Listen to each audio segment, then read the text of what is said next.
கீர்த்தனம் சிவசுப்பிரமணியோ மல்லிகாந்த ஸ்மரணம் சிவசுப்பிரமணியோ. திருச்சிற்றம்பலம் திருச்சிற்றம்பலம் திருச்சிற்றம்பலம். வாழ்க அந்தணர் வானவர் ஆனின வீழ்க தன்புணல் வேந்தனும் போங்குக ஆழ்க தீயதெல்லாம் அரண் நாமமே சூழ்க வையகமும் துயர் தீர்கவே. திருச்சிற்றம்பலம்.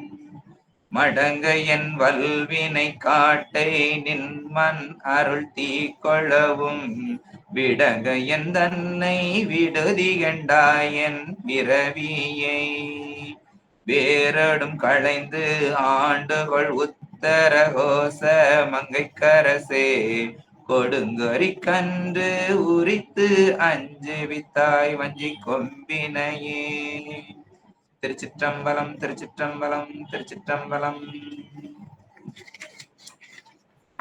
ஒளியான திருமேனி உமிழ்தானம் மிக மேவும் களி ஆற வரும் ஆனை களல் நாளும் மறவாமல் அழியாளும் மலர்தூவும் அடியார்கள் உளமான வெளியாகும் வலிதாய வினை கூட நினையாவே. திருச்சிற்றம்பலம். பெருமானுடைய பெரும் கருணையினாலும் குருநாதரனுடைய ஆசீர்வாதத்தினாலும் கூடியிருக்கின்ற அடியார் பெருமக்களுடைய அன்பினாலும் இந்த திருவருட்பயன் என்னும் சாத்திர நூலை நாம் சிந்தித்து வந்து கொண்டிருக்கின்றோம். இந்த திருவருட்பயன் என்னும் சாத்திர நூலின் ஞானாசிரியராக இருக்கும் உமாபதி சிவமையா அவர்களுடைய திருவடித்தாள்களையும் வணங்கி பெருமானையும் குருநாதரையும் வணங்கி கூடியிருக்கின்ற அடியார் பெருமக்களுடைய அனைவருடைய திருவடித்தாள்களையும் வணங்கி அடியனுடைய இந்த உரையை ஆரம்பிக்கின்றேன். திருச்சிற்றம்பலம். நாம் இந்த திருவருட்பயன் என்னும் சாத்திர நூலிலே நாம் சிந்தித்துக் கொண்டிருப்பது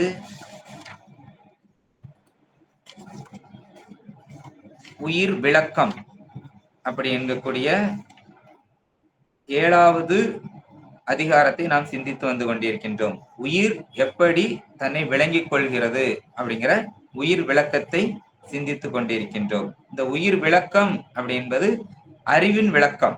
அறிவு எப்படி விளங்குவது அப்படிங்கிறத சிந்தித்து வந்து கொண்டிருக்கின்றோம். அதுல 5 பாடல்களை நாம் முழுமையாக சிந்தித்து இருக்கின்றோம். இறுதி பாடலாக கிடைக்க தகுமோ நற்கேண்மையர்க்கு அல்லால் எடுத்து சுமப்பானை இன்று அப்படிங்கிற பாடலை நம்ம கடந்த வகுப்புல சிந்தித்தோம். எடுத்து சுமப்பானை இன்று நம்மளை எடுத்து சுமக்கக்கூடியவன் பெருமான் மட்டும்தான் அப்படிங்கிறத நம்ம அதுல சிந்தித்தோம். அதனுடைய தொடர்ச்சியாக அப்படி எடுத்து சுமக்கும் திருவடி இன்பத்தை நாமே பெற முடியுமா அப்படிங்கிறது கேள்வியாக நாம் நிறுத்திவிட்டு சென்றிருந்தோம். அதற்கு பதிலாக வருவதுதான் இந்த பாடல் 66வது பாடலாக வருகிறது. பஞ்சமுடன் ஒருவன் வைத்த நிதி கவர துஞ்சினனோ போயினனோ சொல் அப்படிங்கிறது பாடலா வருகிறது. ஒருவன் வைத்த நிதி, ஒருவனிடத்தில் உள்ள பொருட்செல்வம், நம்மகிட்ட இருக்கக்கூடிய செல்வத்தை வஞ்சமுடன் கவர மற்றொருவன் அவன் அறியாது கள்ளமாய் கவர்ந்து கொள்வதற்கு, இப்ப நம்மகிட்ட இருக்கிற பொருள் இருக்குதுன்னா நம்மளுக்கு தெரியாமலே அந்த பொருளை திருடுவதற்கு எடுத்துக்கொள்வதற்கு. துஞ்சினனோ பொருளுக்கு உரியவன் உறங்கி விட்டானோ, இப்ப நம்மகிட்ட தான் பொருள் இருக்குன்னா நம்ம உறங்கினா, இல்ல போயினனோ அல்லது அந்த பொருளை தனித்து விட்டு விட்டு அந்த இடத்தை விட்டு வேற எங்கேயும் போய்விட்டானோ சொல். இப்படி எப்படி அப்படிங்கிறத சொல்வாயாக அப்படின்னு அந்த பாடலும் கேள்வியுமாக வருகிறது. துஞ்சுதல் அப்படின்னா என்ன அர்த்தம் அப்படின்னா அகன்று நிற்றல். அகன்று நிற்றலும் இல்லை. பெருமான் நம்மளை விட்டு அகன்று நிற்கவும் இல்லை. அவன் அகன்று நிற்கின்றான். நம்மளை விட்டு அகலாது அகன்று நிற்கின்றான். இந்த குறள் எடுத்துக்காட்டு ஓமையாதான் வருகிறது. இந்த குறள் எப்படி வருகிறது அப்படின்னா எடுத்துக்காட்டு ஓமையாக தான் அணிகள்ல வருகிறது. ஒருவன் வைத்துள்ள பொருட்களை, செல்வத்தை அவன் அறியாமல் கவரணும் அப்படின்னா அதுக்கு எத்தனை வழிகள் இருக்குது அப்படின்னா 2 வழிகள் தான் இருக்குது அப்படின்னு நமக்கு நூலாசிரியர் சொல்லுகிறார். என்ன அப்படின்னா, அந்த பொருளுக்கு உரியவன் அறியாமை நிலையாகிய தூக்கத்தை பொருந்த வேண்டும். ஒண்ணு, அவனுக்கு என்ன நடக்குது அப்படிங்கிறது தெரியக்கூடாது. தெரியாத நிலை என்னதுன்னா தூங்குறான். தூங்குற நிலையில திருடுகள் எல்லாம் அப்படித்தானே நடக்குது. இரவு நேரத்துலதான் களவாடப்படுகிறது. ஏன் அப்படின்னா நம்ம தூங்கிக்கிட்டு இருப்போம், பொருள்கள் களவாடப்படும், நமக்கு தெரியாம நடக்குது. அப்ப 2 நிலைதான். ஒண்ணு, அவனுடைய அறியாமை, தூக்கம், சரியா, தூக்கம் இருக்கணும். அப்படி இல்லைன்னா 2வது நிலை என்ன அப்படின்னா, அந்த பொருளை தனியே விட்டு அவன் வேறு இடத்திற்கு சென்றிருக்க வேண்டும். இப்படி இருந்தால் மட்டும்தான் பொருள்களை திருட முடியும். ஏன்னா அப்படிதான் நடக்குது, ஊர் உலகத்துல அப்படிதான் நடக்குது. ஒண்ணு, வீட்டிலே இருந்தாலும் தூங்கி இருப்போம், தூங்குற நேரத்துல திருட்டு நடக்கும். அப்படி இல்லை அப்படின்னா ஏதாவது வெளியூருக்கு யாத்திரைக்கு போயிருப்போம், அங்க வீடு பூட்டி கிடக்கும், யாராவது திருடிட்டு போயிருப்பாங்க. அப்ப இந்த 2 நிலை தான் இருக்குது அப்படின்னு சொல்றாங்க. சரியா? அப்ப அந்த அருட்செல்வத்தை நம்ம இது பண்ணணும் அப்படின்னா அவன் நம் தகுதியும் காலமும் அறிந்து வழங்கணும். வழங்கினாதான் நம்ம அதை என்ன பண்ண முடியும், பெற முடியும். பெருமான் நமக்கு அருள் செல்வத்தை கொடுக்கணும் அப்படின்னா. ஏனெனில் ஒன்று, அவன் நம்மை போல வினை வழி செயல்பட்டு கருவிகள் மூலம் அறிவதில்லை. நம்மளுக்கு அது வழங்கணும் அப்படின்னா நம்மள மாதிரி வினை வழி செயல்படல. வினை வழி செயல்பட்டா நம்ம தான் வினை வழி செயல்படுறோம். அவனுக்கு வினை வழி செயல்பாடு கிடையாது. அதனால அவன் கருவிகள் மூலம் அறிவதில்லை. அதனால அவனுக்கு என்ன கிடையாது, கனவு, உறக்கம் இப்படிங்கிற அறிவினுடைய படிநிலைகள், வேற படிநிலைகள் அவனுக்கு கிடையாது. அவன் படிநிலைகள் இல்லாத அறிந்தாங்கு அறியும் ஒரே சேர அறியக்கூடிய தன்மயம் உடைய தூய அறிவு, பெருமானுடைய அறிவு. அப்படிப்பட்ட அறிவு. அதனால அவனுக்கு நம்ம தூங்கி இருக்கணும், நம்ம தூங்கின பிறகுதான் நம்ம பொருளெல்லாம் களவாடணும் அப்படிங்கிறது கிடையாது. இன்னொன்னு, அவனும் அவனுடைய செல்வமாகிய திருவருளும் பிரிந்து செல்வதற்குரிய வேற்று பொருள்களும் அல்ல. திருவருளும் அவனும் வேற கிடையாது. அவனும் அருளும் ஒண்ணுதான். அதனால நாம் வீட்டின்பம் பெறுவதற்கு துஞ்சுதலாகிய அறியாமை இல்லாத மலம் அற்ற தூய விளக்கமும் ஏகதேசமற்ற எங்கும் நிறைந்த வியாபக உணர்வாம் சிவஞானத்தையும் பெற வேண்டும் அப்படிங்கிறது உணர்த்தப்படுகிறது. ஏன் அப்படின்னா நம்மளுடைய இந்த மலத்தை அவன் எப்படி நம்மளுக்கு தெரியாமலே நம்ம மலத்தை நீக்குகிறான், நமக்கு தெரியாமலே. ஏன்னா நமக்கு மலம் நீங்கிருச்சு அப்படின்னு நமக்கு தெரியறது கிடையாது. ஆனா நம்மகிட்ட இருக்கிறத அவன் நீக்கிறான், நமக்கு தெரியாமலே அவன் நீக்கி கொண்டு இருக்கிறான் அப்படின்னு சொல்லுது. இந்த துஞ்சுதல் அப்படிங்கிறதுனால இந்த அறியாமையும் போயினன் என்பதனால ஏகதேசத்துடைய கேவல சகல அவத்தை யாருக்குதான் இருக்குது, நமக்கு தான் இருக்குது, பெருமானுக்கு கிடையாது. இத மணிவாசகர் நிறைய இடத்துல கூறுறாரு. ஊனந்தன்னை ஒருங்குடன் அறுக்கும் ஆனந்தமே ஆறா அருளியும் அப்படிங்கறத சொல்றாரு. அடுத்து மீண்டு வாரா வழி அருள் புரிபவன் அப்படின்னு திருவாசகத்துல சொல்றாரு. ஆறாத இன்பம் அருளும் மலை போற்றி. அடுத்து மீட்டிங்கு வினைப்பிறவி சாராமை பொய்கட்டு மெய் ஆனார் அப்படின்னு அருள் நிதி தர வரும் ஆனந்த மலையே அப்படின்னு திருவாசகத்துல இது மாதிரி நிறைய இடங்கள்ல சொல்றாரு.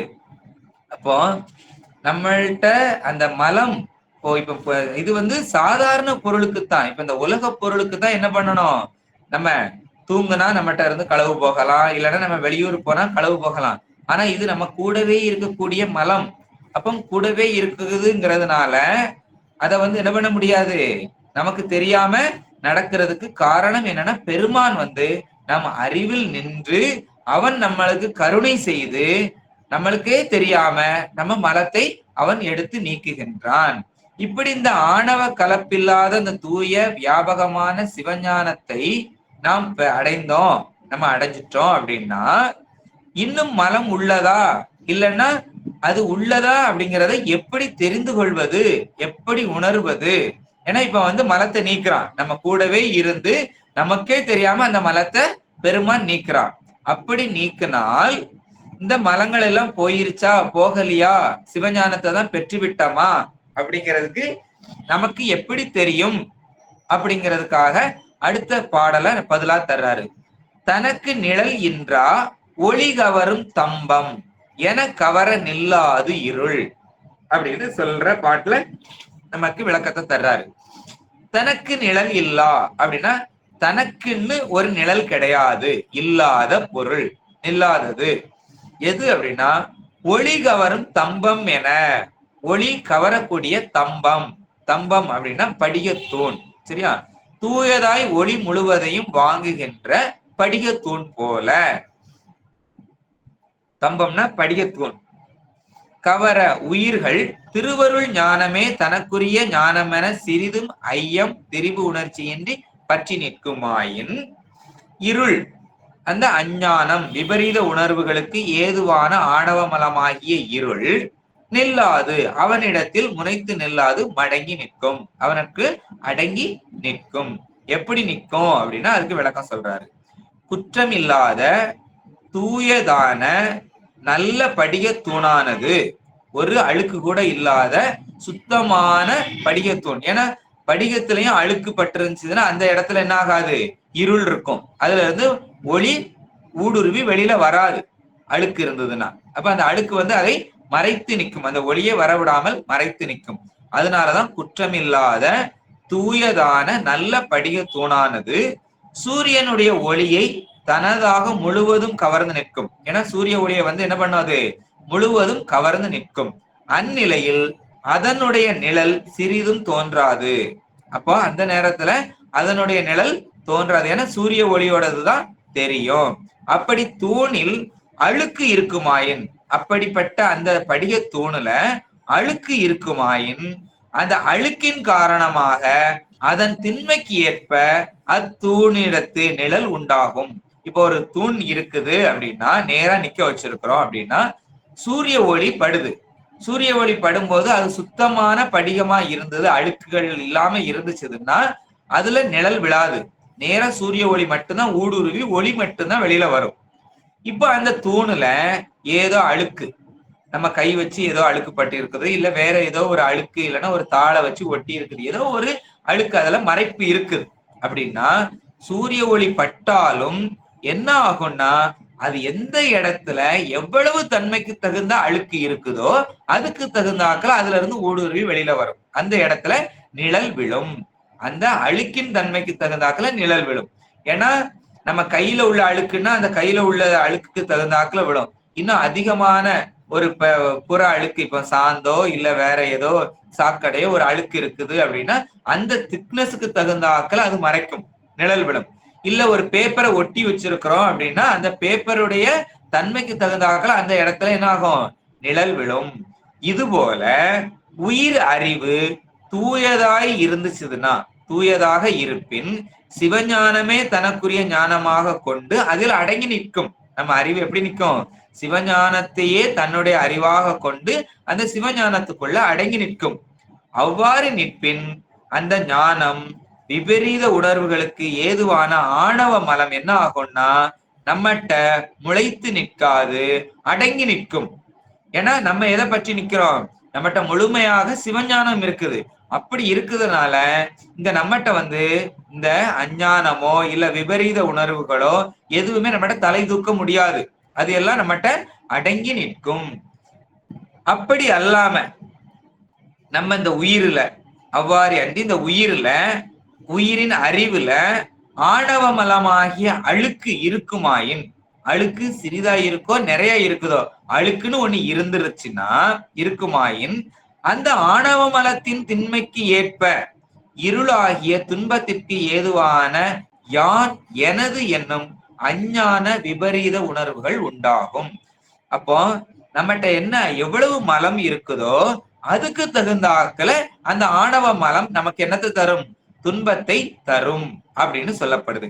அதுக்கு தகுந்தாக்கல நம்மகிட்ட எப்படி இருக்கும், அந்த ஆணவம் யான் எனது அப்படின்னு பிறர் பொருளுக்கு ஆசைப்படக்கூடிய அந்த மலம் நம்மளை ஆட்டிவிக்கும்.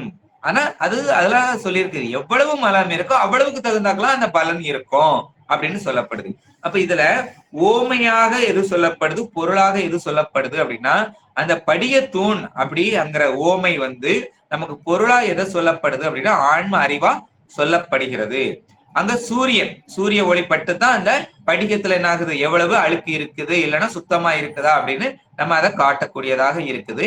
அதுல நமக்கு இங்க பொருளா எதை சொல்லுதுன்னா நமக்கு சிவம் தான் என்ன பண்றாரு, நம்மளுடைய அறிவுல தூயமா இருக்குதா இல்ல அதுல அழுக்கு இருக்குதா அப்படின்னு காட்டக்கூடிய கருவியாக இருக்கிறாரு. அங்க சூரிய ஒளி வந்துதான் அதுல இது பண்ணுது. நமக்கு என்ன பண்ணுது, சூரிய ஒளிக்கு பதிலாக திரு அருள் தான், சிவத்திட்ட இருந்து வரக்கூடியது அருள் தான் நம்மளுக்கு அதை அளக்கக்கூடிய கருவியாக நிற்கிறது. படிகத்தில் அழுக்கு இருந்தால் அப்படின்னு சொன்னா அது ஓமையாக சொல்லப்படுது. நமக்கு ஆன்ம அறிவுல ஆணவ மலம் இருக்குதா இல்லையா, அது என்னுடைய தன்மை எவ்வளவு இருப்பு அப்படிங்கறது சொல்லுது.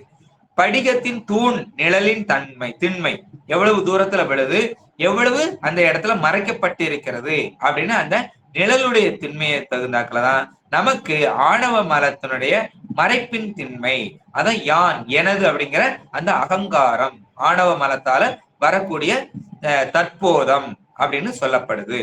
அது தரை. இந்த தரைங்கிறது இந்த உலகத்தை குறிக்கக்கூடியதாக வருகிறது. நிழல் தரையை பற்றி நிற்கிறது. அதுபோல இந்த ஆன்மா உலக உடல் இச்சைகளை பற்றி நிற்கின்றது அப்படின்னு ஓமையாகவும் பொருளாகவும் நமக்கு சொல்லப்பட்டு இருக்கிறது. இதையே திருக்குறள்லையும் திருவள்ளுவர் சொல்றாரு 75வது குறள்ல, அன்புற்று அமர்ந்த வழக்கென்ப வையகத்து இன்புற்றார் எய்தும் சிறப்பு அப்படின்னு சொல்றாரு. அப்ப நம்ம எவ்வளவுக்கு எவ்வளவு அன்புற்று இருக்கிறோமோ அவ்வளவுக்கு அவ்வளவுதான் என்ன கிடைக்கும், இன்பம் கிடைக்கும். அன்பின் வெளிப்பாடு அது எது அப்படின்னா, அன்பு வருது அப்படின்னா அது அறிவினுடைய அளவுகோலாக இருப்பதுதான் என்னது, நமக்கு அறிவு எவ்வளவு பக்குவப்பட்டிருக்கு எவ்வளவு விளைஞ்சிருக்கு அப்படிங்கிறத அறியக்கூடிய கருவிதான் எது அப்படின்னா இந்த அன்பு. நம்மளுடைய அன்பு நிலையை வைத்துதான் நம்ம அறிவின் பக்குவத்தை சொல்ல முடியும். அப்ப அன்பு அதிகமாக அதிகமாக இன்பம் அதிகமாகும் அப்படின்னு அதுல சொல்றாரு. தூய அறிவு அதான் சிறப்பு என்னும் வீடு பெயரை எய்தி இரவாத இன்பத்தை நமக்கு தருவதற்கு காரணமாக இருக்கும் அப்படின்னு அந்த பாடல்ல சொல்றாரு. அதே மாதிரி விவேக சிந்தாமணிலையும் என்ன சொல்லி இருக்குதுன்னா, எத்தொழிலை செய்தாலும் ஏது அவத்தை பட்டாலும் முத்தர் மனம் இருக்கும் மோனத்தே வித்தகமாய் காதி விளையாடி இரு கை வீசி வந்தாலும் தாதி மனம் நீர்க்குடத்தேதான் அப்படின்னு சொல்றாரு. நம்ம எந்த தொழில் செஞ்சாலும் என்ன அவஸ்தைப்பட்டாலும் தண்ணி எடுத்து போறவங்க தலையில சும்மாடு வச்சு தண்ணி எடுத்து போவாங்க. அவங்க தெருவுல பேசிக்கிட்டு போவாங்க, சிரிச்சு பேசுவாங்க, நடப்பாங்க, ஏத்த இறக்கம் இருக்கும். ஆனாலும் எதுல எப்படி இருந்தாலும் அவர்களுடைய கருத்து எல்லாம் எதுல இருக்கும்னா அந்த தலை மேல இருக்கக்கூடிய குடம் கீழே சாயாமல் இருக்கிறத அந்த கருத்துல நிப்பாங்க. ஆனா பேசிக்கிட்டு தான் போவாங்க. பக்கத்துல வர்றவங்ககிட்ட பேசுவாங்க, ஏத்த இறக்கத்துல ஏறுவாங்க, இறங்குவாங்க, எல்லாம் செய்வாங்க. ஆனாலும் அவங்க கவனம் எதுல இருக்கும், அந்த குடத்துல இருக்கும். அதுபோல ஞானிகள் எந்த வினை செய்தாலும் எந்த வழிபாடு செய்தாலும் எதுல இருந்தாலும் இந்த உலகத்துல இந்த உடலோட இருந்தாலும் அவங்களுடைய சித்தம் எல்லாம் எங்க இருக்கும் அப்படின்னா உயிர் துணையாகிய இறைவனிடத்துலதான் இருக்கும் அப்படின்னு சொல்லப்படுகிறது. இதையே பெருமா கோதையார்ல தன்னை கண்ட என் வண்ணம் அவ்வண்ணம் ஆகி ஈசனுக்கே அப்படின்னு பொன்வந்தாதியில சொல்றத கொண்டு நம்ம அறியலாம் அப்படின்னு சொல்லப்படுது.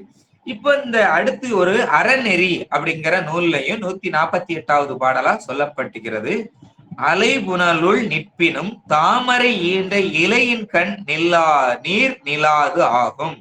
அலைவில் இலையின் கண் நிற்பினும் பொச்சாப்பு இளரே முலம் கடிவு ஆளாதவர்க்கு அப்படின்னு சொல்லப்படுது.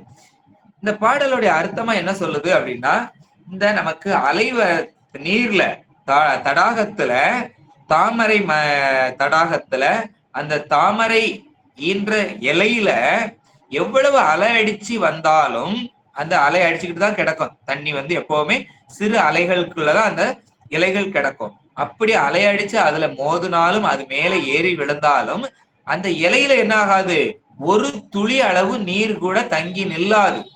அதுபோல வருத்தத்தை தருகின்ற ஐம்பொறிகளோடு சேர்ந்து இருந்தாலும் ஞானிகளை துன்பம், பிறவிக்கேதுவான ஆசை, கோபம் முதலியன அடிமை கொள்ளாது. அவங்கள இந்த ஆசையோ, நமக்கு கோபமோ, இல்ல வருத்தமோ எதுவுமே என்ன பண்ணாது, அவங்களை துன்பப்படுத்தாது, அடிமை கொள்ளாது. அப்படி அவங்களுக்கெல்லாம் என்ன பண்ண நிக்காது, அவங்கள வயப்பட்டு அதுக்குள்ள நிக்காது. அவர்கள் எல்லாம் எங்க வயப்பட்டு நிற்பார்கள் என்றால் சிவத்திற்குள் வயப்பட்டு நிற்பார்கள். இப்படி ஞானிகளுடைய செயல், இந்த மலமற்ற ஞானிகளுடைய செயல்கள் எல்லாம் எப்படி இருக்கும் அப்படின்னு ஒரு கேள்வி வந்தா அந்த கேள்விக்கான பாடலாக அடுத்த பாடலை பதில் தர்றாரு. உட்கை தரும் பொற்கை உடையவர் போல் உண்மை பின் நிற்கை அருளார் நிலை அப்படிங்கிறது பாடலா வருது. உட்கை தரும் அப்படின்னா என்ன அப்படின்னா, இருளில் தீப்பந்தத்தை ஏந்தி வரக்கூடிய வரும், பொற்கை அழகிய கையை உடையவர் போல், வழிகாட்டும் துணையாக தனக்கு முன்னே உடையவரை போல. உண்மை பின் நிற்கை, உண்மை அப்படின்னா மெய் அறிவாகிய திருவருளை பின் நிற்க, அதுக்கு பின்னாடி நாம் நின்னோம்னா திருவருளை முன்னிறுத்தி அதன் பின் அதன் வழியில் நிற்பது அருளாளர் நிலை, மெய் ஞானியர்களுடைய செயலாகும் அப்படின்னு சொல்லப்படுது. அப்போ இருளில் வழி நடக்கும், நமக்கு இதுக்கு விளக்கத்தை பார்த்தோம்னா, இருளில் வழி நடக்கும் போது நல்லோன் தீப்பந்தத்தை ஏந்தி வழிகாட்டும் கையை தனக்கு துணையாக முன்கொண்டு அதன் பின்னால் காட்டப்படும் பாதையை அறிந்து அதன் வழி செல்வான். இப்ப நம்ம இருட்டுக்குள்ள போறோம், ஒரு வயல்வெளிக்கிலையோ இல்ல காட்டு பகுதியிலேயோ போகும்போது இருள் சூழ்ந்து இருக்குது. அப்படி இருள் சூழ்ந்து இருக்கும் போது நம்ம தீவெட்டி வச்சிருக்கிறோம், தீப்பந்தம் நம்ம கையில இருக்குது. நம்ம கைய நமக்கு இடது பக்கமாகவோ இல்ல வலது பக்கமாகவோ பிடித்தோ இல்ல பின்புறமாகவோ பிடித்து சென்றோமானால் நமக்கு என்ன கிடைக்காது, பாதை சரியாக தெரியாது. நம்ம என்ன பண்ணணும், கையை முன்னோக்கி நீட்டி நமக்கு முன்னாடி தீ வெளிச்சத்தை வச்சிருக்கணும்.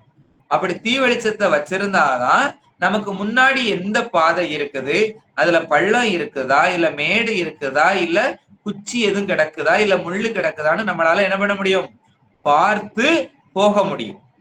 அப்படி அல்லாது நம்ம பின்னாடி தீவெட்டியை வச்சிட்டோம்னா என்ன ஆகாது, நமக்கு அது பாதையை காட்டாது. அதுபோல நல்லவர்கள் என்ன, நல்லோன்னு என்ன பண்ணுவாங்க, வழி நடக்கும் போது தீப்பந்தத்தை ஏந்தி வழிகாட்டும் கையை தனக்கு துணையாக முன்கொண்டு, அவங்க எப்படி பண்ணுவாங்களா, தனக்கு துணையாக அந்த கையை முன்னாடி வச்சுட்டு செல்லுவாங்க. அப்படி செல்லும் போது அது காட்டக்கூடிய பாதையை அறிந்து வழி செல்வார்கள். எனவே அவனுக்கு பாதையும் பொருளும் தெளிவாக தெரியும். அப்ப ரெண்டுமே தெளிவாக விளங்கும். ஒண்ணு பாதையும் தெளிவா தெரியும், அதுல கிடைக்கக்கூடிய பொருள்களும் தெளிவாக தெரியும். இது போல இப்படி செல்லுவது போல திருவருள் விளக்கம் பெற்ற ஞானியர், அப்போ இந்த திருவருள் பெற்ற சரியா விளக்கம் பெற்ற ஞானியர்கள் எல்லாம் முக்தி வழியில் செல்லும் இடத்து, அவங்க எல்லாம் எங்க போறாங்க அப்படின்னா முக்திக்கு போகக்கூடியவங்க. அந்த முக்திக்கு போகக்கூடிய வழியிடத்து எதை அறிந்தாலும் அனுபவித்தாலும் இது திருவருளால் நிகழ்ந்தது அப்படின்னு நினைப்பாங்க, மெய்யுணர்வை முன்னிறுத்தி. அப்போ நமக்கு ஒரு நிகழ்ச்சி நடக்குது, நம்ம எதிர்பார்த்து போறோம், ஒருத்தங்கிட்ட பேச போறோம், ஆனா அந்த காரியம் என்ன ஆகுது, நடக்கல அப்படின்னா நம்ம என்ன பண்ணணும் அப்படின்னா, எல்லாம் பெருமானுடைய பெருங்கருணை, ஏதோ ஒரு காரணத்தினால இது இன்னைக்கு நடக்கல அப்படின்னு நினைச்சு பெருமானை முன்னிறுத்தி நாம் சாந்தம் கொண்டு மெய்யறிவை பெற வேண்டுமே தவிர அதற்காக வருத்தப்படவோ இல்ல உட்கார்ந்து வேதனைப்படவோ கூடாது. அப்படி செய்தோம் என்றால் அது என்ன ஆகும் அப்படின்னா, நம்ம வழிபாட்டுக்கு அது தடையா வந்து நிற்கும். ஏன் அப்படின்னா, நமக்கு வழிபாடு செய்வதில் தடை வருவதே இந்த வினைகள் தான். வினைகள் தான் கொண்டு வந்து சேர்க்கும் வழிபாடெல்லாம் தடை பண்ணுவதற்கு. நம்ம மனம் சோர்வாகும், மனம் சோர்வாகும் போது என்ன ஆகும்னா உடலும் சேர்ந்து சோர்வாகும். அப்போ மனசு சோர்வு உடல் சோர்வு ஆகும் போது ஆன்மீகத்துல நம்ம பெருமான் மேல அன்பு செலுத்தவே முடியாது. அன்பு செலுத்த முடியாத போது வழிபாடு தடைபடும், வழிபாடு தடைபடும் போது வினைகள் கூடும். அதனால எது நடந்தாலும் சரி, எந்த ஒரு செயல், இப்ப சந்தோஷமான நிகழ்ச்சினாலும் நம்ம துள்ளத்தான் செய்யறோம். ஏ அப்பா அப்படின்னு நம்ம என்ன பண்றோம், ரொம்ப பெருமைப்பட்டுக்கிடுறோம், ரொம்ப சந்தோஷப்படுறோம். ஒரு சின்ன துக்கம், அதுக்கு காரணம் என்னன்னா நம்மளுடைய எதிர்பார்ப்பு அதிகமாக இருக்கிறது. நம்ம அது நடந்துடணும், இது நடந்துடணும், அப்படி ஆயிரணும், இப்படி ஆயிரணும், அதை செஞ்சிடணும், இதை செஞ்சிடணும், நமக்கு எல்லாம் செய்யணும் ஆசை இருக்குது, இல்லைன்னு இல்ல. ஆனா எது நடந்தாலும் அது பெருமானுடைய பெரும் கருணையினால நடக்கப்படுகிறது. எல்லாமே திருவருள் தான் கூட்டி வச்சுக்கிட்டு இருக்குது. அது கூட்டி வச்சு நடத்திக்கிட்டு இருக்கும்போது நம்ம அந்த திருவருளை வியந்து உணர்ந்து பெருமானுக்குள்ள அடைக்கலம் ஆகணுமே தவிர இந்த வினைக்குள்ள அடைக்கலமாகிவிடக் கூடாது. வினைக்குள்ள போய் படுத்துக்கிட கூடாது. ஏன்னா வினை வந்து நம்ம ஒரு சின்ன நூல் போற அளவு வழி கிடைச்சதுன்னா அந்த வினை என்ன பண்ணும், ஒரு பாறாங்கயிரை விட்டு வெளியில எடுத்துரும். அந்த அளவுக்கு அது பெருசாக்கி விட்டுரும். அப்ப நம்ம அந்த பாறாங்கயிறு அளவு உள்ளதை நம்ம எப்ப அடைச்சு முடிக்க முடியும், அந்த பொந்தை அடைக்கவே முடியாது. அப்ப நூல் போற அளவுக்கு கூட நம்ம என்ன பண்ணக்கூடாது, வினைக்கு இடம் கொடுக்க கூடாது. அந்த அளவுக்கு நம்ம அதுல தெளிவா இருக்கணும். அப்படி தெளிவா இருக்கணும்னா பெருமானை நினைத்து கொண்டே இருக்கணும். எந்த செயல் நடந்தாலும் அது நமக்கு தான் தெரியும். நமக்கு அழுக, நமக்கு கிடைக்கல, நடக்கல அப்படின்னு நம்ம அழுதுறோம். ஏன்னா அது மேல நம்ம பற்று வச்சிருக்கிறோம். அந்த பற்றுனால என்ன ஆகுது, அது நடக்கல, கிடைக்கல அப்படின்னு நம்ம அழுகிறோம். ஆனா அது அப்படி கிடையாது. பெருமானுக்கு தெரியும் எது எது எங்க நடக்கணும், என்ன செய்யணும் எப்படின்னு. அவர் நம் உள்ளிருந்து உணர்த்திக்கிட்டு இருக்கிறாரு, உள்ளும் புறமுமாக இருக்கிறாரு. அப்படிப்பட்ட பெருமானுடைய கருணை வியந்து நிக்கணுமே தவிர வினை கிட்ட போய் நம்ம என்ன பண்ணிடக்கூடாது, அகப்பட்டு நின்று விடக் கூடாது. அதனால இதுல மெய்யுணர்வை முன்னிறுத்தி அப்படின்னு அழுத்தி சொல்றாரு. அப்போ மெய்யுணர்வை அப்பங்கிறது பெருமானுடைய திருவருளை முன்னிறுத்தி எங்கும் அரண் ஆணையே ஆணையே கான் அப்படின்னு என அதன் பின் தற்போதமாகிய உயிர் உணர்வு அடங்க நிற்பர். அப்படிப்பட்டவங்க தான் ஞானிகள் அப்படின்னு சொல்றாங்க. அப்போ அந்த ஞானிகள் நிலைக்கு நம்மளும் வரணும். ஏன்னா நம்ம தீட்சை எடுத்துட்டோம், சமய தீட்சை எடுத்துட்டோம் அப்படின்னாலே இந்த உலக பற்று மேல வெறுப்பு வர ஆரம்பிச்சிருச்சு அப்படிங்கறத சமய தீட்சையோட நோக்கமே. தீட்சை எடுத்துட்டோம்னாலே அதுதான். அடுத்து எந்த செயல் நடந்தா நமக்கு என்ன, இந்த உலகமே அழிஞ்சு போனாலும் நம்ம என்ன பண்ணக்கூடாது, அதை பத்தி வருத்தமே படக்கூடாது. எல்லாம் பெருமானுடைய பெருங்கருணையால நடக்குது. ஏன்னா உலகம் அழியுது அப்படின்னாலே அது பெருமானுடைய கருணை தானே. கருணையினாலதான் அதை அழிக்கிறாரு, அதை ஒடுக்கிறாரு, உயிர்களுக்கு இழைப்பு கொடுக்கிறாரு. அந்த இழைப்பு இருக்கிறதுக்கு என்ன கொடுக்கிறாரு, ஆறுதல் கொடுத்து சாந்தப்படுத்துறதுக்காக அந்த நீக்கம் கொடுக்கிறாரு. அப்ப எல்லாம் நடந்தாலும், இந்த சுனாமி வந்தாலும் சரி, எது நடந்தாலும் சரி, அதெல்லாம் பெருமானுடைய பெருங்கருணையினால தானே நடக்குது. நம்மளால தடுக்க முடியுமா, முடியாது. அப்போ அந்தந்த ஆன்மாக்களுக்கு அதன் மூலமாக எதன் மூலமாக அவர் அந்த உடல் களைப்பு உயிர் களைப்பு எல்லாம் நீக்கணும்னு நினைச்சு செய்து அவர் ஆறுதல் கொடுக்கிறாரோ, அதை போய் நம்ம ஐயோ இப்படி வந்துருச்சே சுனாமி, ஐயோ இப்படி மழை உருளுதேன்னு நம்ம என்ன பண்ணி செய்ய முடியாது. அதெல்லாம் எதுவுமே செய்ய முடியாது. நம்ம செய்ய வேண்டியது ஒன்றே ஒன்று, நம்ம வழிபாடு செய்யணும், பிரார்த்தனை வைக்கணும். பிரார்த்தனையில பெருமானை எல்லா உயிர்களும் இன்புற்று இருக்கணும், எல்லா உயிர்களுக்கும் சிவஞானம் விளங்கணும். இதுதான் நம்மளுடைய பிரார்த்தனையா இருக்கலாமே தவிர வேற எதுவுமே நம்ம செய்யவே கூடாது. எல்லாம் பெருமானுடைய பெரும் கருணையினால நடந்துகிட்டு இருக்குது. அவனுடைய கருணையை போய் நம்ம எடை போட்டு நம்ம ஆராய்ச்சி செய்யவே கூடாது. ஏன் நடந்துச்சுது, இவங்க இப்படி பண்ணினதுனாலதான், அவங்க அப்படி பண்ணினதுனாலதான்னு நம்ம அதுல ஆராய்ச்சி செய்வது குற்றமாகும் அப்படின்னு சொல்லுது. அதனாலதான் இவங்க என்ன சொல்றாங்க, அரண் ஆணையே ஆணையே கான் அப்படின்னு சொல்லி நம்ம பின் தற்போதமாகிய உயிர் உணர்வு அடங்க, நம்மளுடைய தற்போதத்தை அடக்கி அவனுக்குள்ள அடங்கி நிக்கணும் அப்படின்னு சொல்றாரு. அதனால அவர் வினை பயனையும் சிவப்பிரசாதமாக ஏற்று, அவன் தரக்கூடிய வினை பயனையும் எப்படி ஏற்றுக்கொள்ளணும், சிவப்பிரசாதமாக. ஏன் அப்படின்னா அவனுடைய கோபம் கூட பிரசாதம் அப்படின்னு சொல்லிதான் கோப பிரசாதம்னு நமக்கு பாடல்களே இருக்குது. அப்போ அதை பிரசாதமாக ஏற்றுக்கொள்ள வேண்டும். ஏற்று விருப்பு வெறுப்பு இன்றி பக்தி வயப்பட்டு தன் பணி நீத்து அருள் வழி நிற்பதால் வினை பயனும் என்ன ஆயிரும், சிவபுண்ணியமாய் விளைந்து முக்திக்கு ஏதுவாய் நிற்பதால் அவருக்கு முக்தி நெறியும் மெய்ப்பொருளாகிய சிவகாட்சியும் தெளிவு பெற்று நிற்பர். அப்போ நம்ம எது நடந்தாலும் அது பெருமானுடைய பெரும் கருணையை நினைத்து உவந்து நின்னோம்னா நமக்கு என்ன வராது? தற்போதம் வராது. நம்ம தான் செய்தோம், நம்மளாலதான் நடக்குது அப்படிங்கிற அந்த தற்போதம் வராது. அப்படி வராம நிக்கிறதுனால நமக்கு என்ன ஆகாது? அது மூலமாக நடக்க இருந்த அந்த வினைகளையும் அது எதா மாற்றி விட்டுறாரு? சிவப்பிரசாதமாக மாற்றி தருகிறாரு. அதனாலதான் கடந்த வகுப்புல கடைசி பாடல நம்ம என்ன பார்த்தோம் அப்படின்னா, எடுத்து சுமப்பானை அப்படின்னு பார்த்தோம். நம்மளுடைய குற்றங்களை எல்லாம் அவன் வாங்கிக்கிடுறான். நம்மளுடைய குற்றங்களை எல்லாம் அவன் வாங்கி கொண்டு அதை சிவப்பிரசாதமாக மாற்றி தருகிறான். இப்படிப்பட்ட ஒரு கருணைமிக்க தெய்வம் நம்மளுக்கு கிடைச்சிருக்கிறது மாதிரி வேற யாருக்கு கிடைச்சிருக்கும்? அது இந்த சிவனடியார்களுக்கு அழுக கண்ணீரே வரக்கூடாது. அப்படிப்பட்ட ஒரு பெருமான் கூட இருந்துகிட்டு நம்மலாம் இந்த உலகத்தை நினைச்சு வருத்தப்படலாமா? கொஞ்சம் யோசித்து பாருங்க. அப்போ நம்ம எவ்வளவு கருணை. அதான் நமக்கு என்ன சொல்றாரு? ராஜகுமாரன் அப்படின்னு நமக்கு 8ஆம் நூற்பாவுல சொல்றாரு சிவஞான போதத்துல. நம்ம ராஜாவுக்குடைய குமாரன் குமாரத்திகள் நம்ம எல்லாம். அப்ப நம்ம எல்லாம் எதுக்குமே என்ன பண்ணக்கூடாது? கவலைப்படக்கூடாது. நம்மளுடைய ராஜா யாரு? பெருமான் இருக்கிறாரு. வேற எதுக்கு நம்ம கவலைப்படணும் அப்படின்னு சொல்றாரு. அப்ப அந்த வினை பயன்களையும் எதாக்கி தர்றாரு? சிவபுண்ணியமாக்கி தர்றாரு. அப்படி சிவபுண்ணியமாக தருவதனால நமக்கு என்ன ஆகுது? அதெல்லாம் முக்திக்கு ஏதுவாகுது. முக்தி நெறியில செல்வதற்கு எளிதாகி விடுகிறது, வேகமா போகிறதுக்கு. அப்படி செஞ்சு தரக்கூடிய பெருமானாக இருக்கிறாரு. அப்படி இருந்தால் அப்படி தர்றதுனால அந்த மெய்ப்பொருளாகிய சிவகாட்சியும் தெளிவும் சரியா நமக்கு முக்தி நெறியும் சிவகாட்சியும் தெளிவா பெற்று நிற்கலாம் அப்படின்னு சொல்றாரு. இதையே திருமந்திரத்துல சொல்றாரு. நனவை நாதாதி வைத்து பிணமாம் மலத்தினை பின் வைத்து அப்படின்னு சொல்றாரு. அப்போ இந்த மலத்தை பின் வச்சுட்டு பெருமானை முன் வைத்து நிக்கிறோம் அப்படின்னு சொல்றாரு. சரியா? அதனால நமக்கு என்ன ஆகும்? சிவஞானம் சரியா வந்துருச்சு அப்படின்னா இந்த பாசஞானம் பசுஞானங்கள்லாம் தெரியாது, அது நம்மளை விட்டு நீங்கிறோம். அப்ப இப்படி சிவஞானம் இல்லாம சிவஞானம் இன்றி பாசஞானம் பசுஞானம் போன்றவற்றால சிவத்தை அறிய முடியாதோ அப்படின்னு ஒரு கேள்வியும் அதுக்கு தொடர்ந்து பிறக்குது. அப்படி பிறக்கும் போது அந்த கேள்விக்கு பதிலாக அடுத்த பாடலை தர்றாரு. ஐம்புலனால் தாம் கண்டது என்றால் அது ஒளிய ஐம்புலன் ஆர் தாம் ஆர் அதற்கு அப்படின்னு அந்த பாடலும் கேள்வியுமாகவே அடுத்தும் வருது.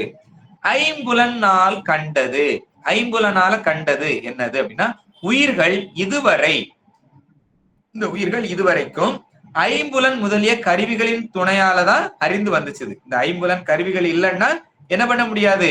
அறிய முடியாது. ஐம்புலன் எதெல்லாம் அப்படின்னா நம்ம கண் வாய் நாக்கு மூக்கு தோல்னு பாக்குறோம். இப்ப கண்ணுன்னு எடுத்துக்கிடுறோம். கண்ணு இல்லைன்னா நம்ம எல்லாம் காட்சி உண்டா?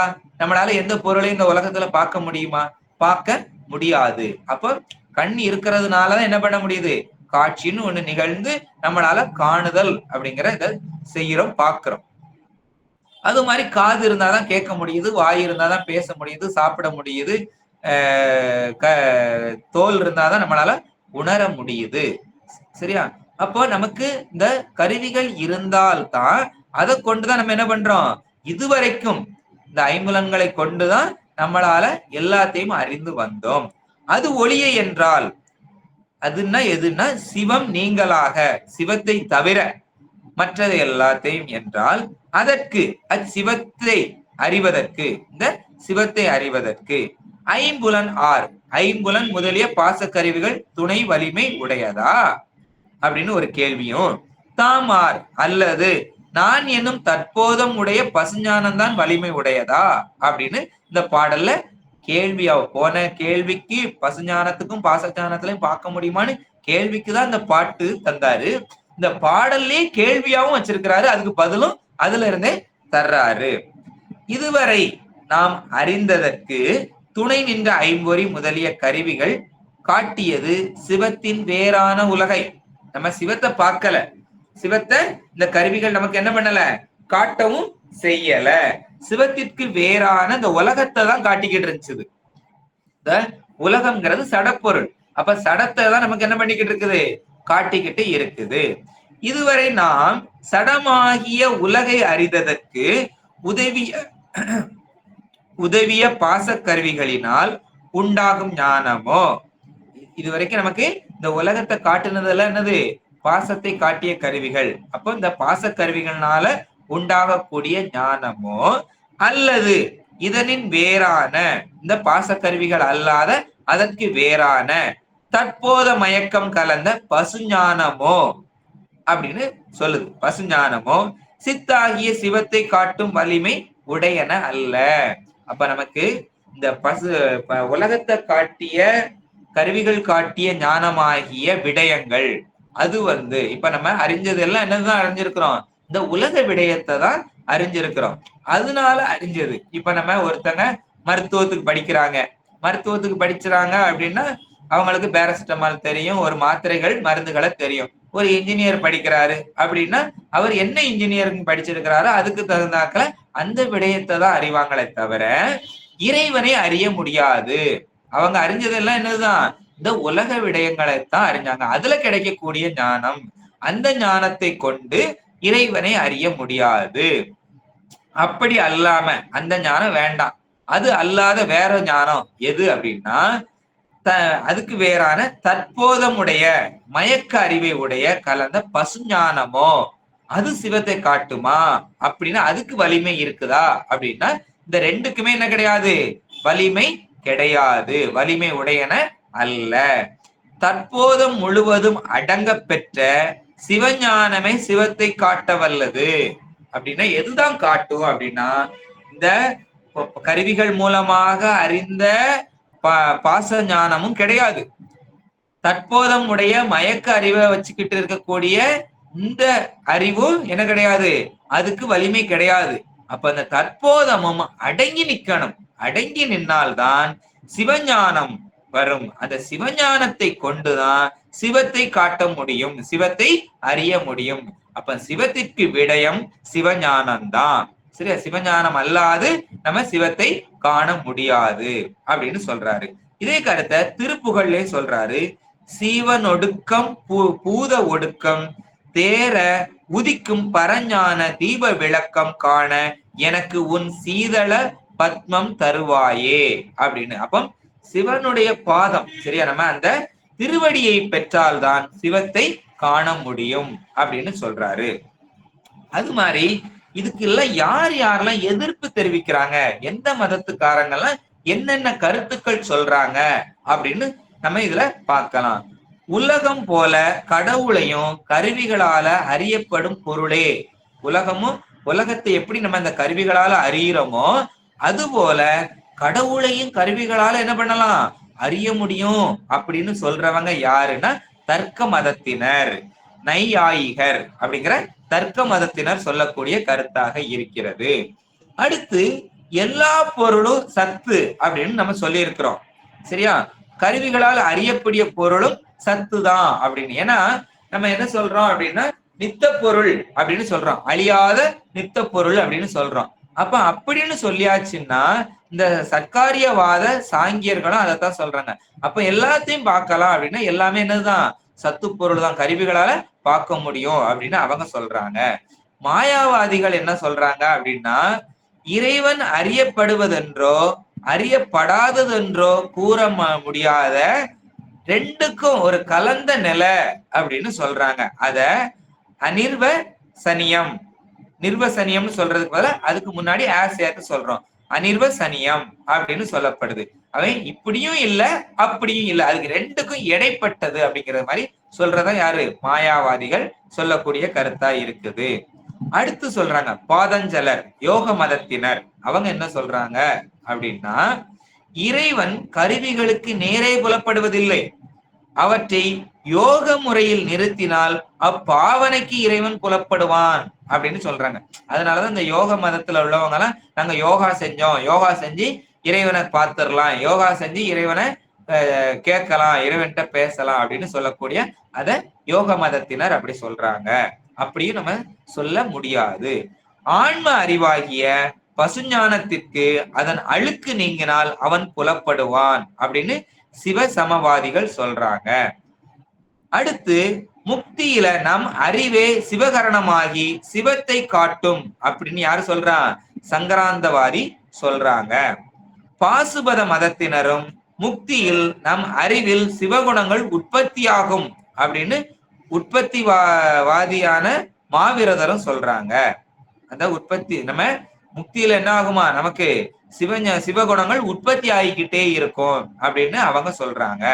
முக்தியில் சிவம் நம் அறிவை ஆவேசித்தலால் அவனது எல்லா குணங்களும் பெற்று சிவ சமம் ஆவோம் அப்படின்னு காபாலிக மதத்தரும் சொல்றாங்க.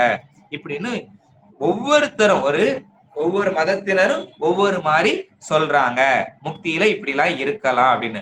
ஆனா நம்ம என்ன சொல்றோம், இந்த சைவ சமயம், நம்ம சமயம் என்ன சொல்லுது அப்படின்னா, இந்த கருத்துக்களை எல்லாம் ஏன் அப்படின்னா, நம்ம ஐம்புலன்களால பார்க்க முடியாதுன்னு சொல்லிட்டோம், பாசஞானத்தால பார்க்க முடியாது, பசுஞானத்தாலையும் என்ன பண்ண முடியாது, பெருமான பார்க்க முடியாது, அவன் அதுக்கெல்லாம் அப்பாற்பட்டவன் அப்படின்னு சொல்றோம்.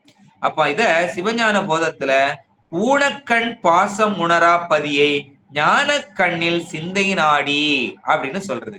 அப்போ ஞானக்கண் வேணும், அதுக்கு சிவஞான கண் வேணும். பதியை பார்க்கணும்னா இந்த ஊனக்கண்ணால எல்லாம் என்ன பண்ண முடியாது, பார்க்க முடியாது, ஞானக்கண் வேணும் அப்படின்னு சொல்றாரு. சரி, இதுல நம்மளுக்கு ஒரு சந்தேகம், சரியா, நமக்கு சந்தேகம் எழலாம். ஏன்னா நம்ம நிறைய புராணங்கள் படிச்சிருக்கிறோம், அத என்னுடைய குருநாதர்கிட்ட நேத்து தான் விளக்கமாக கேட்டேன். இப்ப நம்ம புராணங்கள்ல எல்லாம் என்ன சொல்றோம், நம்ம இப்ப என்ன சொல்றோம், ஊனக்கண்ணால பார்க்க முடியாது, நம்ம கருவி கரணங்களுக்கு எட்டாதவன் அப்படின்னு சொல்லியாச்சு. அப்போ இந்த கனவுல எல்லாம் பார்க்க முடியாது, கனவுல பார்க்க முடியாது, நேர்ல பார்க்க முடியாது அப்படின்லாம் சொல்றோம். ஆனா நம்ம புராணங்கள்ல நிறைய படிக்கிறோம், கனவில் தோன்றி அருள் புரிந்தான் அப்படின்லாம் படிக்கிறோம். அப்ப இது எதுல ஐயா வரும் அப்படின்னு கேட்டதுக்கு ஐயாவோட அருமையான விளக்கம் என்ன சொன்னாரு அப்படின்னா, அது எல்லாம் அவனுடைய சங்கல்பத்தினால வரக்கூடியது.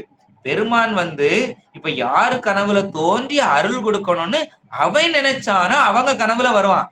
நம்ம நினைச்சாக்கள் எல்லாம் என்ன பண்ண முடியாது, கனவுல அவனை பார்க்க முடியாது அப்படின்னு அந்த புராண வரலாறுகளுக்கு விளக்கம் சொல்லி இருந்தாரு. ஏன் அப்படின்னா, நம்ம கனவுலயே நம்ம பாக்குறோம் அப்படின்னா அதுவும் என்ன நடக்குது அப்படின்னா, இதுக்கு முன்பு இச்சித்தது, நம்ம ஏற்கனவே பெருமானை நினைச்சுக்கிட்டே இருந்திருப்போம், அது அந்த கனவு மூலமாக வருது அப்படின்னா அதுவும் இது வரணும் அப்படின்னு அவன் நினைச்சாதான் நமக்கும் கனவுல சிவபெருமானை பார்த்தோம் அப்படின்னு நம்ம ஒரு கனவு சொல்றோம், நேத்து இப்படி நடந்துச்சு கனவுல அப்படின்னு சொல்றோம்னாலும் அது யாரு நினைக்கணும், பெருமான் நினைச்சாதான் அது அதுல தோன்றுது அப்படின்னு சொல்றாரு. நம்மளா நினைச்சு நம்மளா கனவுலையோ இல்ல நம்மளா நேர்லயோ என்ன பண்ண முடியாது, பெருமான பார்க்க முடியாது, அவன் கருவிகரணங்களுக்கு எல்லாம் அப்பாற்பட்டவன் அப்படின்னு அருமையான விளக்கத்தையும் அடியனுக்கு தந்திருந்தாரு. அதனால இந்த பாசஞானத்தாலும் பசுஞானத்தாலும் பார்ப்பரிய பரம்பரனை பதிஞானத்தாலே நேசமோடு உள்ளத்தே நாடி அப்படின்னு சிவஞான சித்தியாரு 9ஆம் சூத்திரத்துல சொல்லப்படுது. இது சிவபுராணத்துல சொல்றாரு மணிவாசகரும், அவன் அருளாலே அவன் தாழ் வணங்கி. அப்ப அதுல கனவுல வரணும்னாலும் கூட அவன் அருள் இருக்கணும், அவன் அருள் இருந்தால்தான் என்ன பண்ண முடியும், அவனை பார்க்க முடியும். அதனாலதான் பெருமான் என்ன சொல்றாரு, பெருமானை பத்தி என்ன சொல்றாங்கன்னா, பெருமானை நம்ம பார்க்கவே முடியாது, ஆனா நம்ம ஆன்மாக்களுக்காக அவன் இறங்கி பதிநிலைக்கு வர்றான் அப்படின்னாலே எதுக்காக தான், நம்மேல் இரக்கமுற்று, சரியா, இரக்கத்தினாலதான் அவன் இறங்கி வருகிறான். அப்ப காண முடியாத ஒருவனை காணுதல் பொருட்டு வர்றான் அப்படின்னாலே என்ன ஆகுது, அவன் நமக்கு மேல அன்பு செலுத்துறதுனாலதான், நம்ம மேல அவ்வளவு ஒரு அன்பு இருக்குது அவனுக்கு அப்படின்னு சொல்லப்படுது. அடுத்து திரு அண்ட பகுதியிலையும் மணிவாசகர் சொல்றாரு, நூல் உணர்வு உணரா நுண்ணியோன் கண் முதல் புனலால் காட்சியும் இல்லோன். கண் முதல் புனல்களால நம்ம அந்த புலன்களால என்ன பண்ண முடியாது, அவனை காட்சிப்படுத்த முடியாது அப்படின்னு சொல்றாரு. அதே இத போற்றி திருஅகவல்ல சொல்றாரு, உரை உணர்வு இறந்த ஒருவ போற்றி அப்படின்னு சொல்றாரு. அதே மாதிரி உயிரின்னிப்பத்திலையும் மனவாசகம் கடந்தான் அப்படின்னு, இந்த மனம் வாசகங்களுக்கெல்லாம் அவன் எப்படிப்பட்டவன், கடந்து நிற்பவன் அப்படின்னு சொல்றாரு. இதே இத திருவிசைப்பாவலையும் கருத்தை சொல்றாரு, உணர்வு சூழ் கடந்த ஒன்றே அப்படின்னு சொல்றாரு. அதே திருமந்திரத்திலையும் மனவாசகம் கெட்ட மன்னன் அப்படின்னு சொல்றாரு, 8ஆம் தந்திரத்துல சொல்றாரு. அப்ப இந்த பசு ஞானம்னா என்ன, இந்த பாச ஞானம்னா என்ன அப்படின்னு, சிவஞானம்னா என்ன அப்படின்னு 3 பாடல்கள்ல விளக்கம் கொடுத்திருக்கிறாரு சித்தியார்ல. பசு ஞானம் அப்படின்னா என்ன அப்படின்னா, கருவியாம் மனமும் புத்தி அகங்காரம் சித்தம் நான்கும் மருவி ஆன்மாவே என்ன வரும் தீபமென திரிந்தாங்கு ஒருவி ஆன்மாவில் உண்மை உணர்ந்தவர் தமை உணர்ந்தோர் தரும் இது பசுஞானம் பின் சிவஞானம் தனக்கு மேலாம் அப்படின்னு 192வது பாடல்ல இந்த பசுஞானம் அப்படின்னா என்ன அப்படிங்கறது அதுல கொடுத்திருக்கிறாரு. சரியா? பாசஞானம் பசுஞானம் அப்படிங்கிறதுக்கு மறுபடியும் கீழ்பரப்ப அடுத்த பாடல்களை சொல்றாரு. 293வது பாடல்ல சித்தியார்ல சொல்றாரு, வேத சாத்திர ஸ்மிருதி புராண கலைஞானம் விரும்ப வைகரியாதி திறங்கள் மேலாம் நாத முடிவான எல்லாம் பாசஞானம். இதுக்கு எல்லாத்துக்கும் முடிவுக்கு மேல நிக்கிறது எல்லாம் என்னது? பாசஞானம். நணுகி ஆன்மா இவைகீழ் நாடலாலே காதலினால் நான் பிரம்மம் என்னும் ஞானம் கருது பசுஞானம் அப்படின்னு சொல்றாரு. நான் அப்படின்னு அதுல வந்துருச்சுனாலே அது கருது பசுஞானம். ஏன்னா சிவஞானத்தையே என்ன ஞானம் நினைக்குது?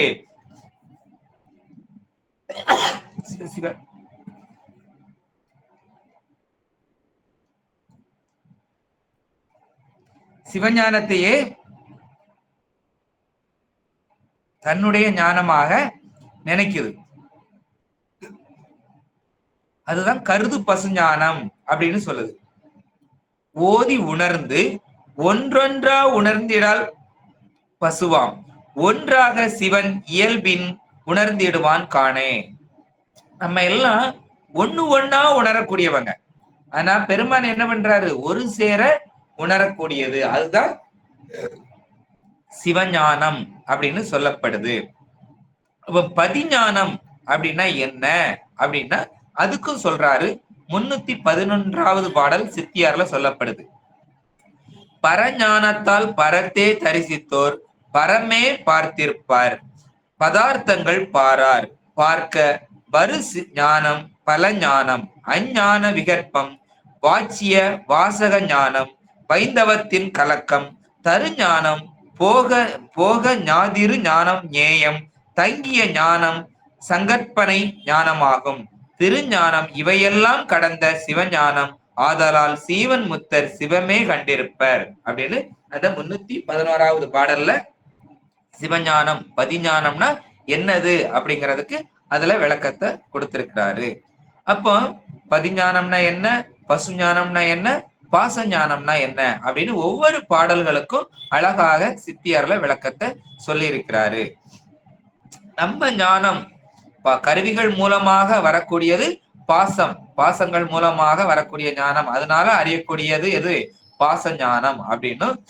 சிவஞானத்தையே தன் ஞானம் அப்படின்னு தன்முனைப்போட நிக்கிறது அது கருது பசுஞானம் அப்படின்னு சொல்லப்படுது. சரியா? இது எல்லாத்தையும் விட்டுட்டு எல்லாமே சிவமாக பார்ப்பதுதான் என்னது? சிவஞானம் பதிஞானம் அப்படின்னு சொல்லப்படுது. அப்போ இந்த சிவஞானத்தை உயிர் தனது வலிமையால் தானே பெற முடியுமா அப்படின்னு அடுத்த கேள்வி பிறக்குது. அந்த கேள்விக்கு அடுத்த பாடல்ல பதில தராரு. தாமே தரும் அவரை தம் வலியினால் கருதல் ஆமே இவன் ஆர் அதற்கு அப்படின்னு பாடலா வருது. தாமே தரும் அவரை அப்படின்னா சிவஞானத்தையும் தன்னையும் பக்குவம் நோக்கி தானே உவந்தளிக்கும் இறைவனை. ஏன்னா நமக்கு தர்றது யாருதான்? சிவஞானத்தை தர்றது பெருமான் தான். நம்மளை பக்குவப்படுத்துறது, சிவபோகத்தை தருவதோ அது மேல் நோக்கி கொண்டு செல்வதும் யாருதான்? இறைவன் தான். அப்படிப்பட்ட இறைவனை தம் வலியால் உயிர்கள் தம் ஆற்றலால், நமக்குன்னு ஒரு ஆற்றல்னு சொல்றோம் இல்லையா, அந்த ஆற்றலால கருதலாமோ? பெற்றதாக நினைத்தல் பொருந்துமா? நம்மளே பெற்றுக்கிட்டோம் அப்படின்னு நினைத்தால் அது பொருந்துமா? அதற்கு இவன் ஆர், அதை பெறுவதற்கு இவனுக்கு என்ன தகுதி இருக்கிறது? அப்படி அதை பெறுவதற்கு இந்த ஆன்மாவுக்கு என்ன தகுதி இருக்கிறது அப்படின்னு அதுலயும் கேள்வியும் பதிலுமாக அந்த பாடலுக்கு விளக்கம் தர்றாரு.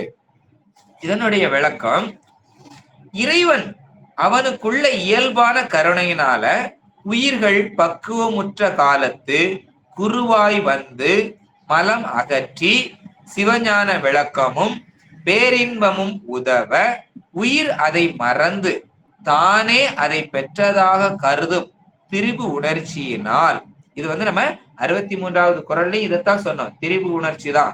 சரியா? திரிபு உணர்ச்சியினால் உயிர் விளக்கமும் பேரின்பமும் பூரணம் அடையாது குறைவுபடுமே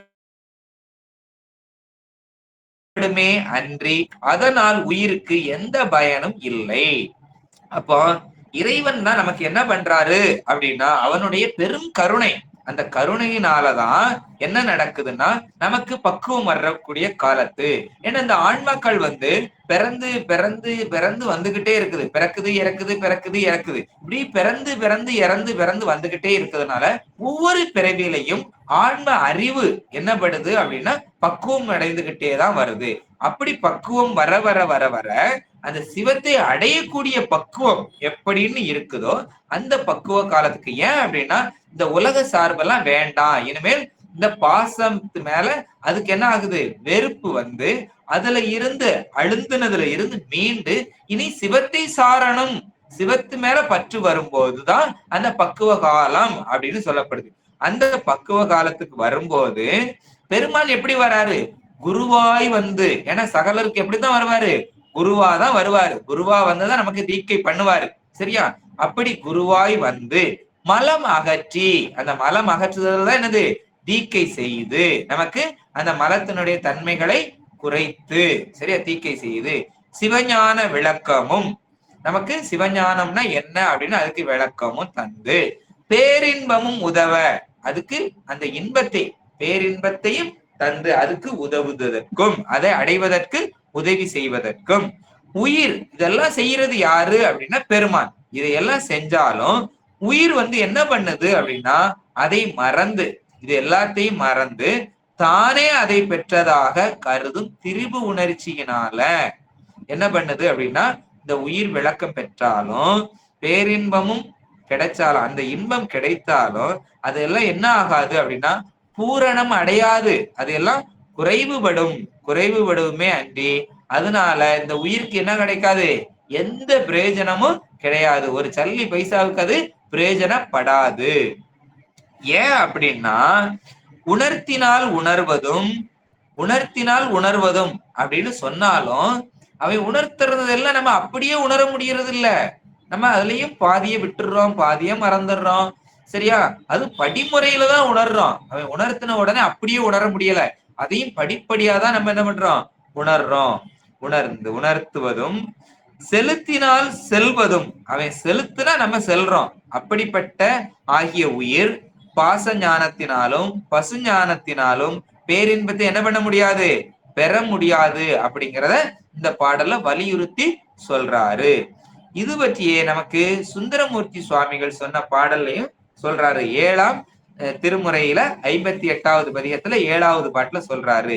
அயலவர் பரவவும் அடியவர் தொழவும் அன்பர்கள் சாயலும் அடையல் உற்று இருந்தேன், முயல்பவர் பின் சென்று முயல் வலை யானைப்படும் என மொழிந்தவர் வழி முழுது எண்ணி புயலினை திருவினை பொன்னினது ஒளியை மின்னினது உருவை என் இடை பொருளை கயல் இனம் சேலொடு வயல் விளையாடும் கழுமல வளர் நகர் கண்டு கொண்டேனே அப்படிங்கிற பாடல்ல சொல்றாரு.